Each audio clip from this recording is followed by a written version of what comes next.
Monsieur le Président, Mesdames et Messieurs les membres du jury, merci d'être présents pour la soutenance de ma thèse et merci également à tous ceux qui sont venus assister virtuellement à cette soutenance. Alors, merci donc à tous d'être présents pour cette soutenance de thèse qui s'appelle « Outils de réalité virtuelle pour l'histoire et l'archéologie ». Elle porte comme sous-titre « Recherche, diffusion, médiation, le cas des théâtres de la Foire Saint-Germain ». C'est une thèse qui a été financée par l'École centrale de Nantes et Ouest Industrie Créative, donc à Nantes. Alors pour faire une thèse, eh bien, il faut, on va dire, trois ingrédients principaux. Le premier, pas forcément dans l'ordre d'importance, mais le premier, c'est un candidat. Évidemment, vous l'avez devant vous, c'est moi-même. Je suis diplômé donc, de l'École nationale supérieure d'architecture de Lyon en 2015 et de l'École centrale de Lyon en 2017. Une thèse, c'est aussi évidemment un encadrement. Et vous l'avez compris, dans le cadre de cette thèse, l'encadrement est double avec Florent Laroche du côté sciences numériques, on va dire, au laboratoire des sciences du numérique de Nantes, et Françoise Rubellin côté littérature et histoire culturelle au laboratoire littérature antique et moderne, à Nantes également. Et puis enfin, une thèse, c'est aussi un projet, et le projet qui nous occupe ici, c'est le projet V-Space, donc soutenu, comme on a dit, par Ouest Industrie Créative et Centrale Nantes, en tout cas pour le côté français. Cette thèse a commencé il y a un peu plus de 3 ans maintenant, le 1er décembre 2017, et s'est achevée le 30 novembre 2020. Alors, de quoi va-t-on parler? Où est-ce que je vous emmène pendant cette présentation? Eh bien, dans un premier temps, on fera un petit tour des enjeux avec ce que l'on cherche à montrer dans ces recherches. Et puis, je vous montrerai quels sont les usages actuels de la réalité virtuelle en recherche, et notamment en recherche dans les sciences humaines. Je vous montrerai ensuite ma proposition scientifique, ce que je propose pour répondre aux questions que j'aurais soulevées précédemment. Et puis, on ira faire un tour au-delà de la réalité virtuelle elle-même en essayant de comprendre ce qui fait l'expérience au-delà des processus numériques. Enfin, je terminerai sur les résultats avec ce que je crois il faut retenir de mes travaux. Commençons, si vous le voulez bien, donc par les enjeux et dès à présent par ce projet qui s'appelle VSpace. Alors VSpace pour Virtual Early Modern Spectacles and Publics, Active and Collaborative Environment, donc spectacle et public on va dire du XVIIIe siècle des Lumières, un environnement actif et collaboratif. Ce projet est un projet international qui est qui est effectué en collaboration avec l'Université de Louisiane aux États-Unis et l'Université de Nantes en France, bien sûr. Donc, Jeffrey Leichman, qui nous fait l'honneur d'être présent aujourd'hui, représente VSpace du côté des États-Unis. Et puis, en France, le projet est encadré par Françoise Rubellin et Florent Laroche.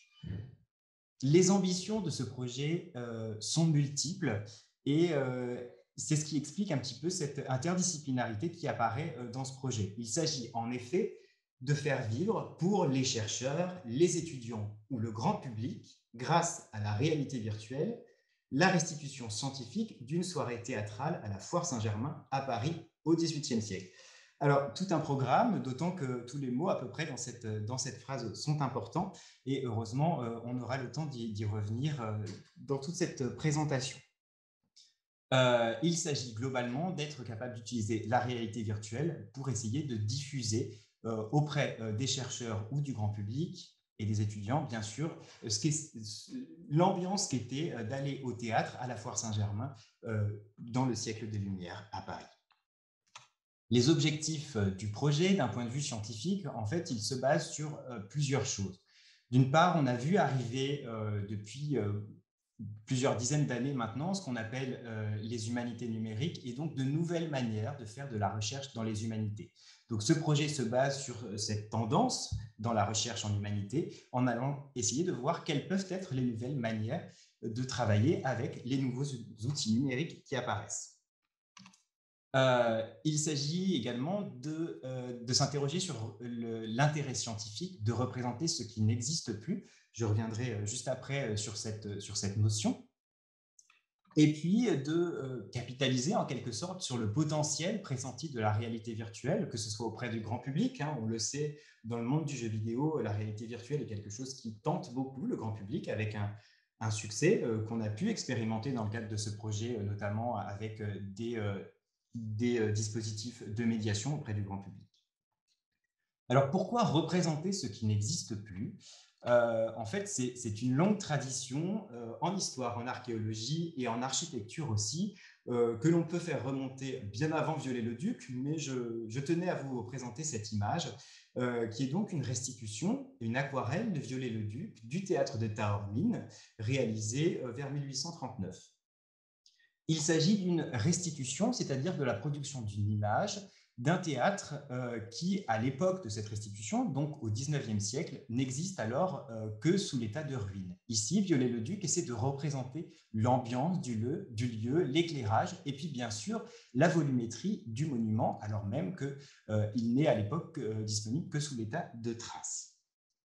Évidemment, c'est quelque chose qui a continué avec un processus que l'on a réalisé pour de nombreux monuments dans l'histoire.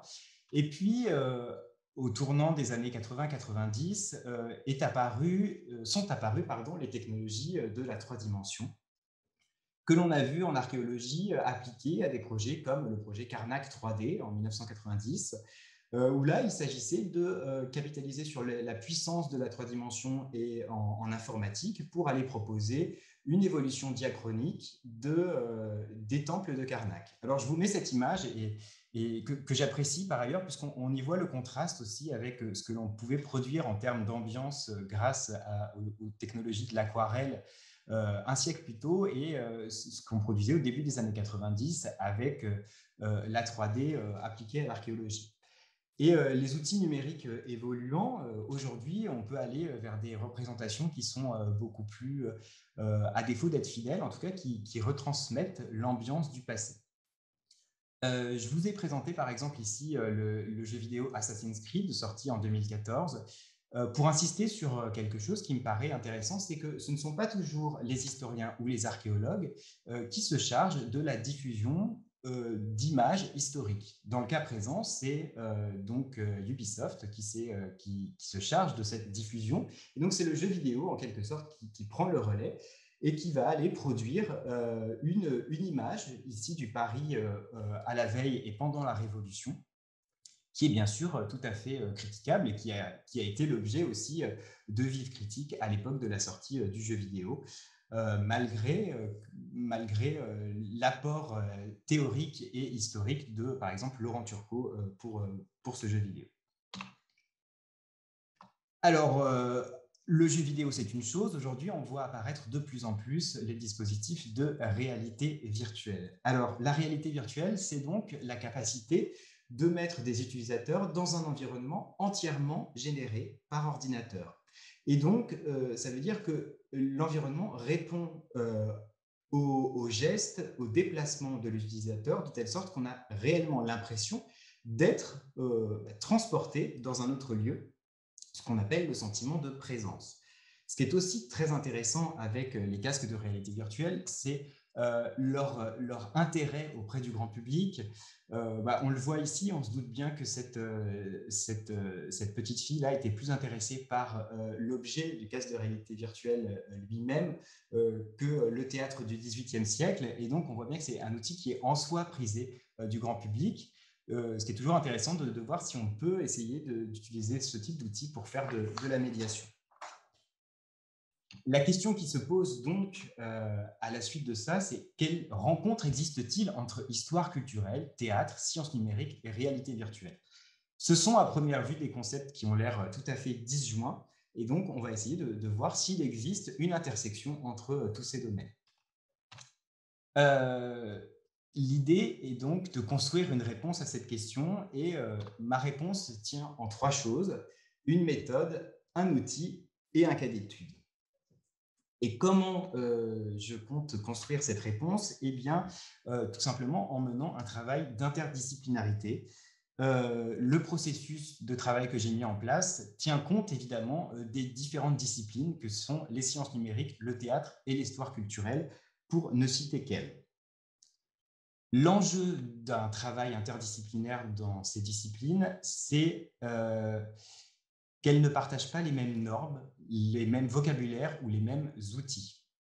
Ça paraît évident de dire ça, mais il faut rappeler qu'effectivement, il existe des normes et des vocabulaires qui sont spécifiques au monde de l'ingénierie et a fortiori des sciences numériques, et que ces normes ne sont pas partagées par ceux qui travaillent notamment en littérature ou en histoire du théâtre. Et donc, c'était important, en tout cas pour moi, de me plonger en entier, si je puis dire, dans ces différents domaines pour essayer de comprendre les normes et les vocabulaires et d'essayer de proposer un outil qui puisse parler à tous. Alors, comment est utilisée la réalité virtuelle aujourd'hui dans la recherche et notamment dans la recherche en sciences humaines? Pour répondre à cette question, j'ai mis en place, j'ai décidé de répondre à la question d'abord, quel est le cycle de vie d'une restitution historique ou archéologique? Alors pourquoi ça? Parce que vous l'avez compris, ce qui nous intéresse ici, c'est d'aller produire une restitution, donc une image, en l'occurrence des théâtres du XVIIIe siècle. Et donc, pour essayer de comprendre comment étaient utilisées ces restitutions, il fallait d'abord comprendre voilà, leur cycle de vie. Et donc, la proposition qui est faite pour analyser ce cycle de vie, c'est ce que j'ai nommé le cycle de la recherche. Alors, la recherche étant à prendre dans le monde très restreint de la recherche en histoire et en archéologie pour la restitution. En fait, on peut représenter ça comme un cycle, c'est-à-dire quelque chose qui va se répéter de manière quasi infinie pour toujours améliorer l'information et la restitution. Si je prends l'exemple de Carnac 3D que j'ai présenté tout à l'heure, aujourd'hui, évidemment, le modèle a évolué en suivant un cycle comme celui que je présente à l'écran. Ce cycle se compose de trois grandes étapes principales, celle de la production de la recherche, donc qui se fait au sein d'une équipe de recherche, et qui vise à produire un modèle qui sera ensuite partagé à l'ensemble de la communauté scientifique, ce que l'on peut nommer la diffusion scientifique. Ensuite, et dans un second temps, on pourra effectuer de la médiation scientifique auprès du grand public, ce qui nous définit d'ores et déjà trois publics importants pour la restitution en 3D, les chercheurs d'un projet, la communauté scientifique au sens large et la médiation, donc le grand public. Au sein de l'étape de production de la recherche, alors moins important, mais je l'explique quand même. Donc, on a trois sous-étapes qui sont la conception, la discussion et la capture. Donc, concevoir, c'est vraiment produire la maquette virtuelle. La discussion, c'est la discuter au sein de l'équipe. Et capturer, c'est éventuellement pouvoir utiliser notamment la réalité virtuelle pour aller ajouter des données sur les modèles produits. J'y reviendrai plus tard. Alors, quel est l'intérêt de la réalité virtuelle, notamment pour la production de la recherche aujourd'hui? Je vais commencer par une citation, donc qui parle à l'origine de physique expérimentale, donc un domaine qui est a priori très éloigné de celui des sciences humaines. Et ici, les auteurs insistent sur la capacité qu'a la réalité virtuelle à pouvoir éclairer la compréhension des utilisateurs et à faciliter l'interaction avec des ensembles de données qui sont volumineux et complexes. J'attire votre attention aussi sur la dernière partie de cette citation où les auteurs montrent que la réalité virtuelle, malgré ses qualités, est malheureusement rarement appliquée dans un processus de recherche scientifique, ce qui est le constat que je fais également. Dans la médiation, l'intérêt de la réalité virtuelle est peut-être plus évident et d'autres auteurs avant l'ont également mis en évidence.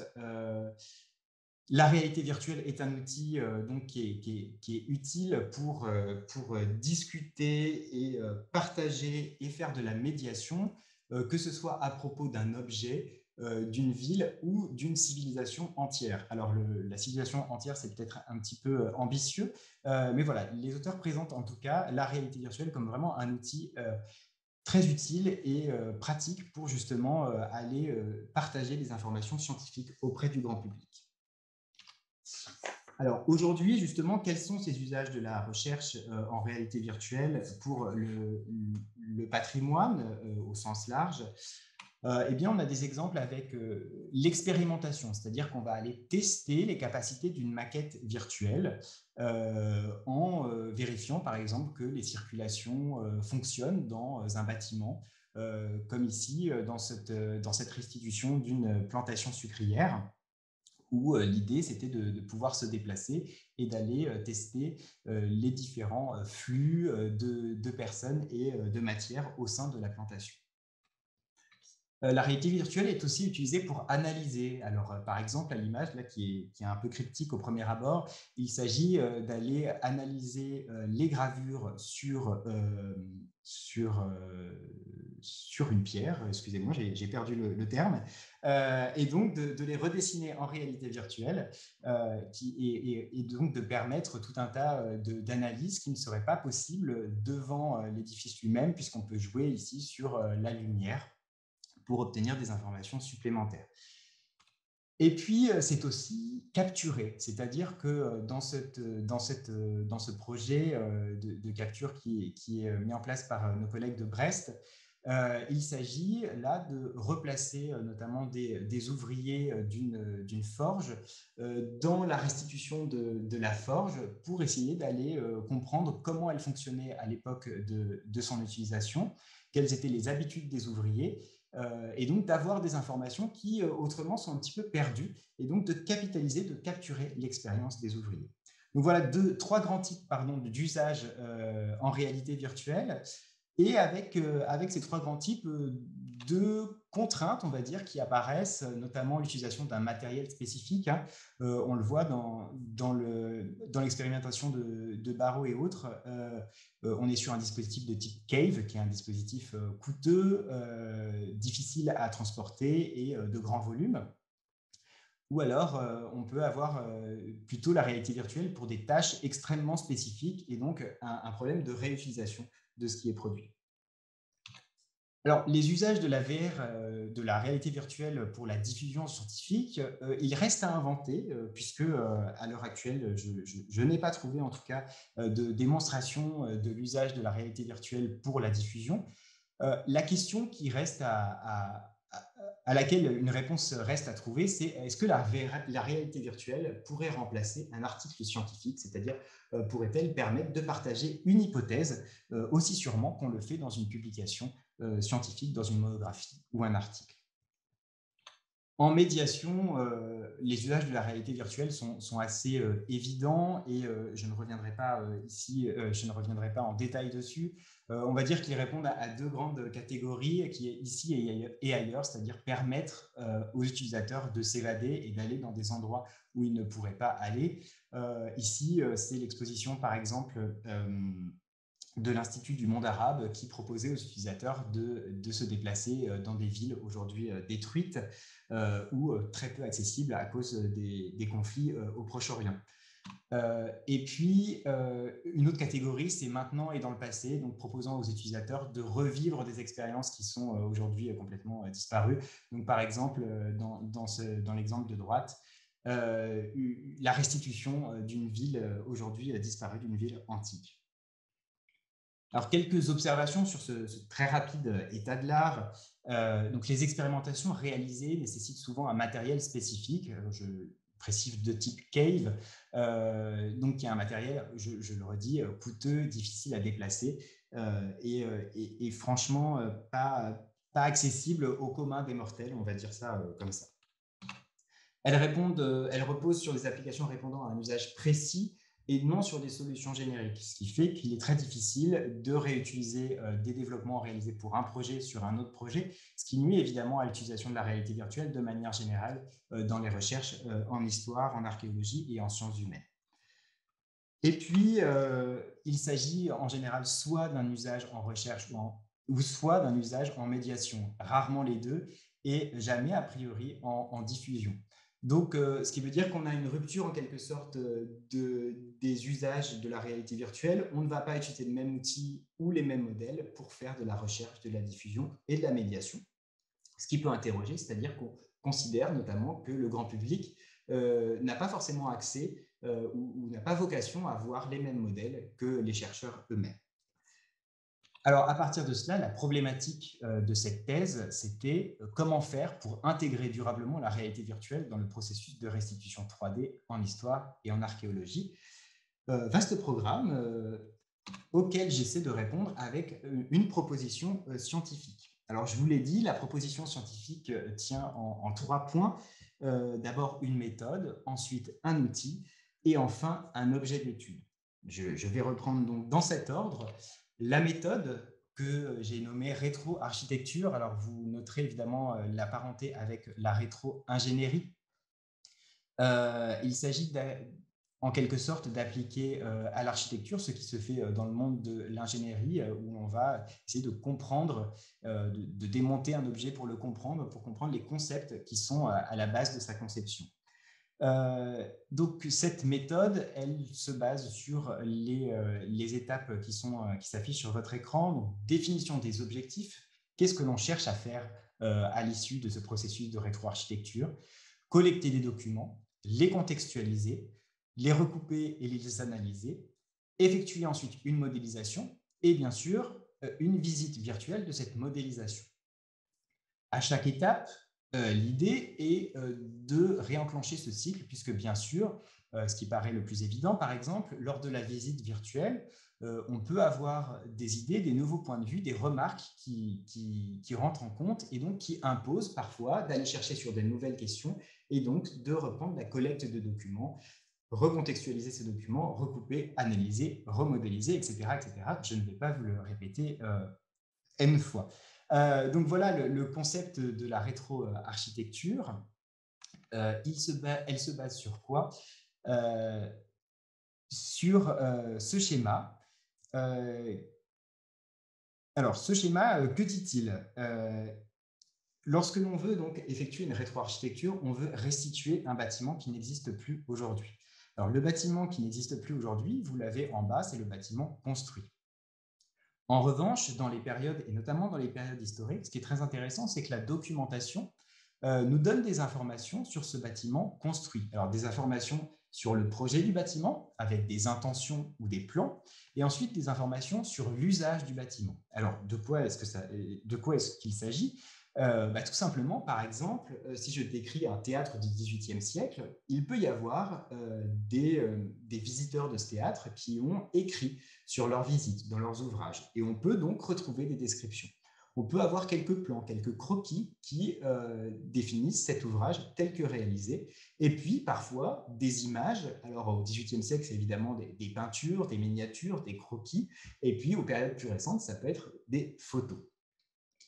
L'enjeu de la rétroarchitecture, c'est donc de prendre tous ces documents qui sont soit issus de la phase d'usage, soit de la phase projet, de les mettre dans une base de données et d'aller produire une maquette virtuelle à partir de tout cela. Alors évidemment, dans les domaines de l'archéologie, on a parfois accès à une partie du bâtiment construit avec des ruines, des négatifs, quelques élévations. Donc, ce qui différencie un petit peu ce schéma selon qu'on le prend du côté de l'histoire ou de l'archéologie. Voilà pour la méthode de rétroarchitecture. À cela, je propose d'ajouter un outil qui s'appelle Prouver. L'enjeu de cet outil, c'est de faire le lien entre un objet 3D, une base de données et l'utilisateur qui se trouve en réalité virtuelle. Donc, quel est le concept? Il s'agit de se dire, je suis en réalité virtuelle et je veux connaître les informations sur ce que je vois en réalité virtuelle. Et ces informations, elles sont contenues dans une base de données.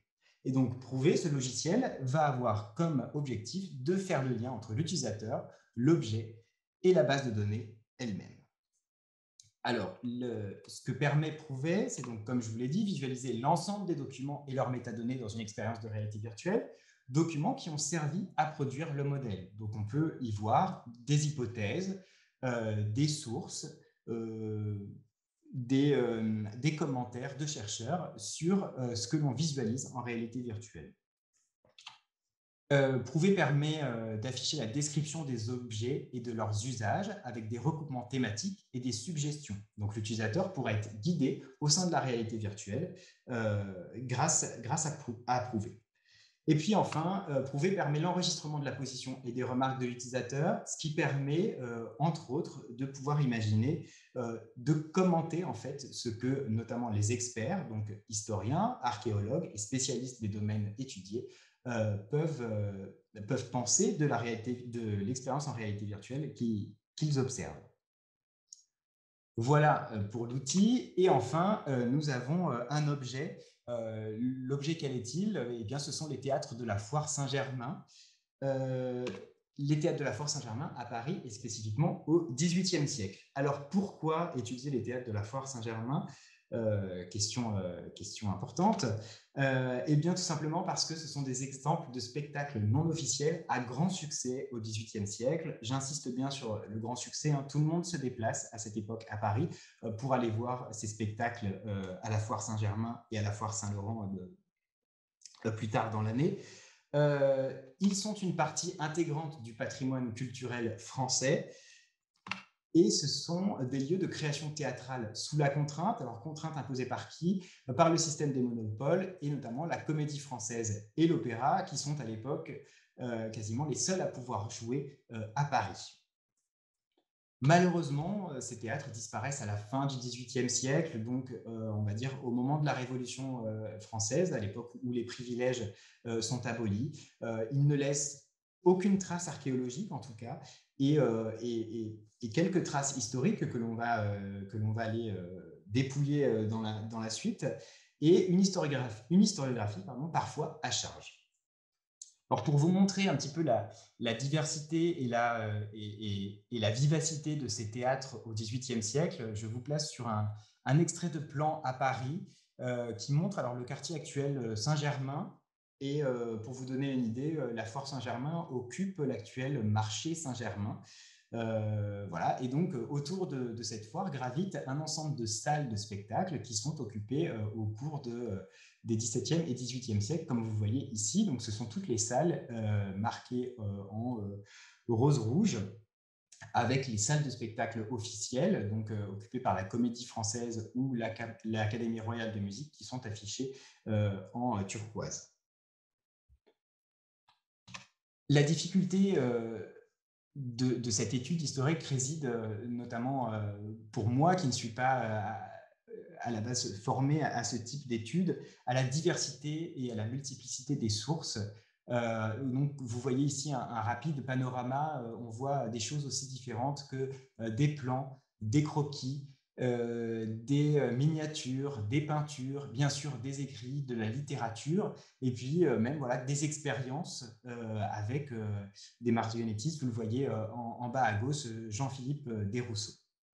Autant de documents et de sources diverses qui viennent donc renseigner ce projet de restitution historique, mais qui nous permet, in fine, de produire des modèles. Donc, en suivant la méthode de rétroarchitecture, à partir de l'ensemble de ces sources, on peut aller produire ce type de restitution. Donc, vous voyez sur votre écran la modélisation d'un théâtre de marionnettes à la Foire Saint-Germain vers 1762, donc qui vous montre à la fois les dispositifs d'éclairage, l'ambiance et la décoration dans ce type de théâtre. Alors bien sûr, vous l'aurez compris, l'enjeu n'est pas du tout de simplement produire des images fixes comme celle-ci en 2D. L'enjeu, c'est de permettre aux chercheurs d'aller expérimenter ces espaces. Vous voyez sur cette vidéo Françoise Rubellin qui découvre pour la première fois ou presque l'intérieur de ce théâtre de marionnettes et donc qui rentre en quelque sorte dans son sujet d'étude. Alors que la réalité virtuelle permet ces déplacements à l'intérieur, elle permet également, grâce à Prouver, d'afficher les informations sur les documents utilisés pour la restitution. Donc voilà, on peut aller afficher sur les luminaires quels sont les objets qui ont servi de source à ces luminaires et de proche en proche, aller parcourir la base de données de VSpace.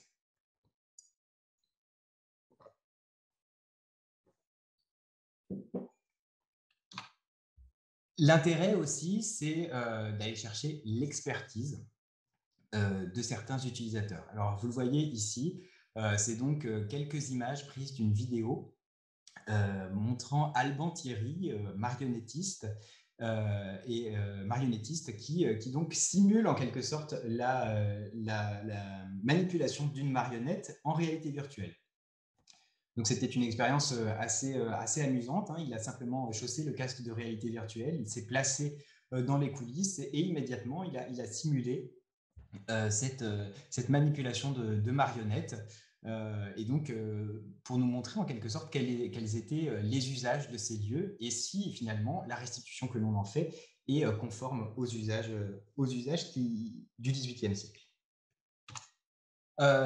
Parlons d'usage, hein, toujours. Évidemment, dans un théâtre de marionnettes, l'enjeu, c'est de représenter des marionnettes.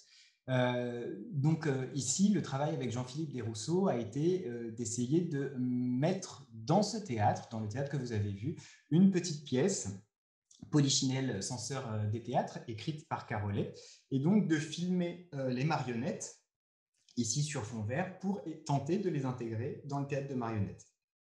Alors, évidemment, en réalité virtuelle, normalement, il faudrait des objets en 3 dimensions. Pour des raisons techniques, ici, on l'a fait simplement en 2 dimensions. Mais voilà, l'enjeu était celui-ci. Donc, à partir de la marionnette animée par Jean-Philippe Desrousseaux, dont vous entendez la voix et donc je vais le faire un instant. À la preuve, les danseurs de cordes n'ont rien dit. Et ils ont bien fait. L'opéra comique a beaucoup parlé. Et il aurait mieux fait de se taire. Il aurait mieux fait de se taire. Voilà. Donc, vous voyez ici l'intégration de cette marionnette dans son environnement, ce qui permet de mieux comprendre aussi l'usage du lieu à l'époque. Un autre travail pour tester cette méthodologie de rétro-architecture a été celui-ci sur un projet de théâtre à la Foire Saint-Germain de 1772, dont Françoise Rubellin a retrouvé les plans aux Archives nationales. Et donc, il s'agit d'un ensemble de planches qui décrivent avec de nombreux détails un projet, probablement jamais réalisé, de théâtre pour la Foire Saint-Germain de 72. À partir de ces planches et d'un processus itératif, on a pu produire une maquette complète de ce théâtre, dont vous voyez ici la coupe longitudinale, voilà, qui fait revivre à la fois les ambiances, les couleurs, les textures d'un théâtre comme il aurait pu être au XVIIIe siècle. Ce qui est ici intéressant, c'est qu'on a été plus loin que ce qui est simplement montré par la documentation des plans et qui met en évidence toute l'importance de la phase de contextualisation, puisque cette phase de contextualisation nous permet de comprendre quel genre de couleur, quel genre de texture on pouvait appliquer sur ces plans, ce qui paraissait évident, bien sûr, à l'architecte lorsqu'il a réalisé ces plans, mais les moins aujourd'hui, 2 siècles plus tard, pour nous. À partir de cette maquette, évidemment, on peut produire plusieurs représentations. Vous voyez ici une vue dans l'axe qui vous montre les décors, les éclairages, bien sûr, avec un éclairage à la bougie au XVIIIe siècle, et puis le décor du fond le décor de la scène. Au-delà de la réalité virtuelle, pourquoi cette question? Eh bien, parce que, en fait, ce qui était important dans la médiation, dans le travail avec les chercheurs et dans le travail avec le grand public, c'était de concevoir une expérience utilisateur qui puisse aller au-delà de simplement une expérience virtuelle. Cette thèse a une dimension de médiation, je pense que ça transparaît dans tout ce que j'ai montré jusqu'à présent, et de vulgarisation, et donc cela impose de s'interroger sur la manière de partager la recherche. Et la difficulté ici, c'est d'anticiper des besoins et des envies d'utilisateurs que l'on ne connaît pas. Évidemment, on ne connaît pas forcément le public que l'on va rencontrer, par exemple, à la fête des sciences. Et donc, pour cela, il fallait ne pas forcément s'enfermer dans une solution uniquement technologique et numérique qui peut aussi gêner les échanges avec le public, avec les chercheurs de manière générale. Pour ça, l'idée, c'était donc de concevoir une expérience qui commence avant la réalité virtuelle, donc avec la mise en place de panneaux explicatifs sur lesquels on peut s'attarder, discuter avec les chercheurs sur des images. Ça continue pendant la réalité virtuelle avec une présentation de ce que l'on cherche à montrer, avec une présentation des enjeux et de ce qui va être enregistré lors des sessions. Ça continue après l'expérience de réalité virtuelle avec la présentation pour les utilisateurs d'un résumé en quelque sorte de leur expérience. Donc, vous voyez ici, l'utilisateur a accès à l'ensemble de son parcours en réalité virtuelle. Il peut consulter les documents qu'il a regardés en réalité virtuelle, peut même réécouter ses remarques et donc aller comme ça pouvoir revivre en quelque sorte ce qu'il a vécu en réalité virtuelle. Et donc, pour le chercheur, c'est intéressant puisque cela permet d'aller rebondir sur certaines choses qu'il aurait vues en réalité virtuelle et aller compléter ses recherches. Pour la médiation scientifique, donc tout ne se fait pas à la réalité virtuelle au casque. Par exemple, pour la Nuit blanche des chercheurs en 2020, nous avions proposé une expérience immersive en réalité virtuelle, mais sans casque et en quelque sorte à mi-chemin entre un dispositif de type Cave et quelque chose de type écran de cinéma. Alors, pour que ce soit un petit peu plus clair, je vous laisse regarder la petite vidéo qui va suivre.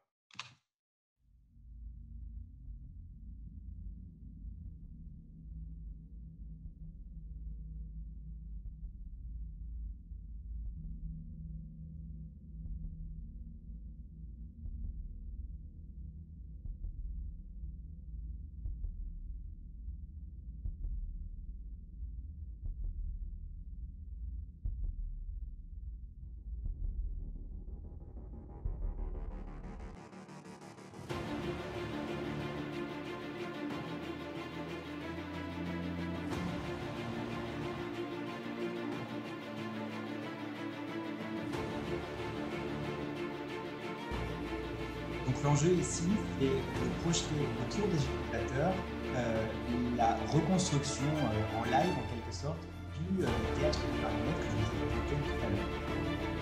Les utilisateurs au centre de la salle voient les différents pans de murs se reconstruire.